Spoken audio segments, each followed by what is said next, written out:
ఇటు నుంచి కాకపోతే అటు నుంచి నరకురమ్మని సామెత. బీజేపీ నాయకుల వ్యవహారం విశాఖ ఉక్కు విషయంలో అట్లాగే ఉంది.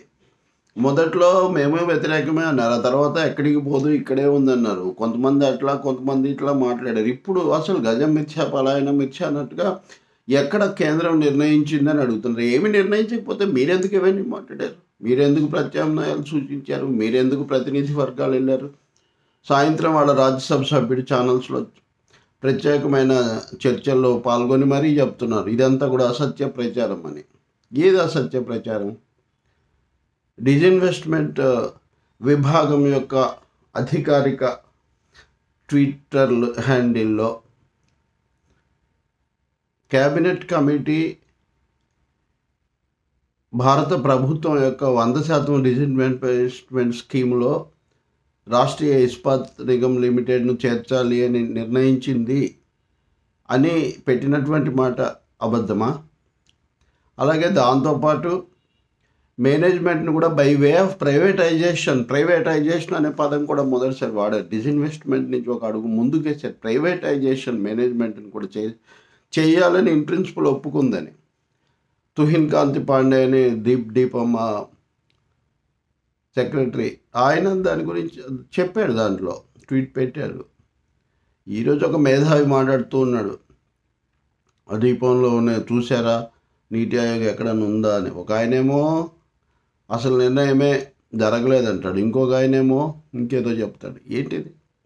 ఖచ్చితంగా మాట్లాడారు, చెప్పారు. అన్ని ప్రపంచంలో ఉన్న ప్రధానమైన వ్యాపార పత్రికలు, చాలా చాలా ప్రామాణికమైనటువంటి బిజినెస్ మ్యాగజైన్స్లో ఈ విషయాలు వచ్చాయి. పైగా ఇవన్నీ వచ్చినప్పుడు జనవరి 26, 27, ఫిబ్రవరి 1, 2, 3 అంటే ఇవన్నీ అయిన తర్వాత కాదని చెప్పడానికి ఎంపీ గారికి, అనుక్షణం మీడియాకు అందుబాటులో ఉండే ఎంపీ గారికి, ప్రతిరోజు మీడియాతో మాట్లాడే సోము వీర్రాజు గారికి 15 రోజులు పట్టిందా? ప్రతినిధి వర్గంగా వెళ్ళి బయటకు వచ్చి మేము ఇలా మనవి చేసాము, అలాగే మనవి చేసాము అన్నప్పుడు మీరు చెప్పలేదే అలాంటి ప్రతిపాదన ఏం లేదని?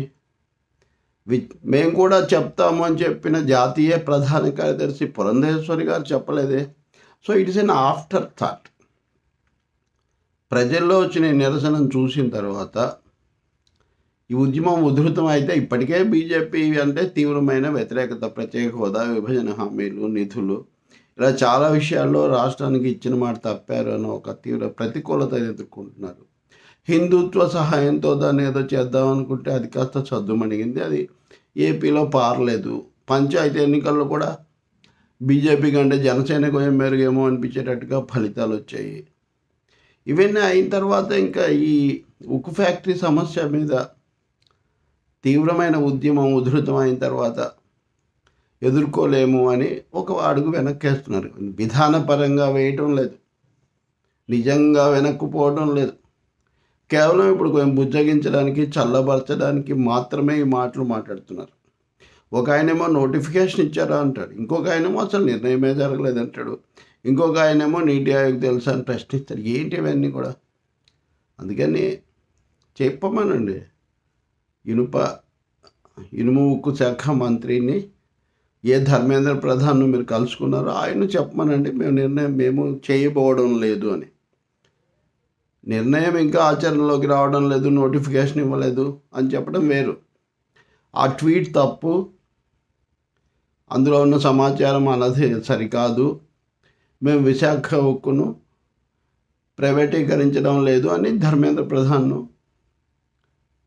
చెప్పమనండి. లేదు అమిత్ షానో లేదా జేపీ నడ్డానో చెప్పమనండి. మోడీ గారు ఎలాగో మాట్లాడరు కదా, ప్రత్యేక హోదా మీదే మాట్లాడలేదు అని ఎందుకు మాట్లాడతారు? కాబట్టి చేసుకుంటూ ఎదుటి వాళ్ళ మీద నిందలేయడము, ఎదురుదాడి చేయటము, తిమిని బొమ్మించేసినట్టుగా సంబంధం లేని విషయాలను రామతీర్థానికి విశాఖ ఉక్కుకు పోటీ పెట్టడం. నేను మొదట చెప్పాను, వీళ్ళంతా రామతీర్థానికి పరిగెత్తారు, విశాఖ ఉక్కు ఏమైందని. ఖచ్చితంగా ఇప్పుడు మీరు చూడండి, రామతీర్థాన్నే పోటీ తెస్తున్నారు మళ్ళీ వీళ్ళు. భక్తి విశ్వాసాలు, మతమాలు వాళ్ళు చూసుకుంటారు, అవి ఎవరి వ్యక్తిగతం వాళ్ళవి. కానీ ఇది ఉమ్మడి ఉనికికి, ఉపాధికి, ఉత్పత్తికి సంపదకు సంబంధించిన విషయం. కాబట్టి ఈ తికమక గజిబిజి మాయాజాలం, ఈ టక్కుటమార వ్యవహారాలు ఇప్పటికైనా ఆపితే శ్రేయస్కరం, లేకపోతే ఉద్యమాలే ఆపుతాయి.